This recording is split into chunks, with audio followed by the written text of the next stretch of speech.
हरिओम, मी घनसोली उपासना केंद्र, माझं नाव अश्विनी शशिकांत मोहिते। मी एक अनुभव सांगते। जेव्हा लॉकडाऊनमध्ये मी 400 मुलांना जेवण देत होते आणि लॉकडाऊनमध्ये सगळं बंद झालेलं, म्हणजे और काहीच नव्हतं माझ्याकडे। मी बापूंना बोलले, बापू काय करू, कोण मला मार्ग देईल, कोण हे करेल।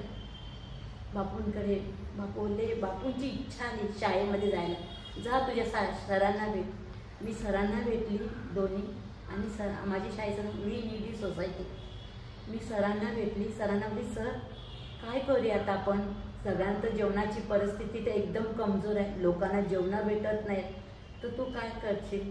सर बोलले, तुझ्यात हिम्मत आहे का आयुक्तांना भेटायला, पोलिसांना भेटायला। मी हो, माझ्यात हिम्मत आहे सगळ्यांना भेटायला, मी किचन चालू करीन, गोरगरिबांना जेवण देईन, ही पण माझ्यात हिम्मत आहे। मी आयुक्तांकडे गेले घनसोलीला, म्युन्सिपाल्टीमध्ये, त्या सरांना भेटली, सरांना विचारलं, सर मी किचन चालू करते, तुम्ही द्याल का मला मदत। सर बोलले, तुझ्यात हिम्मत आहे का 1000 लोकांना जेवण वाटायला।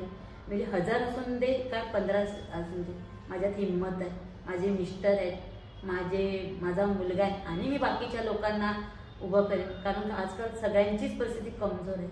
ते बोलले चालेल।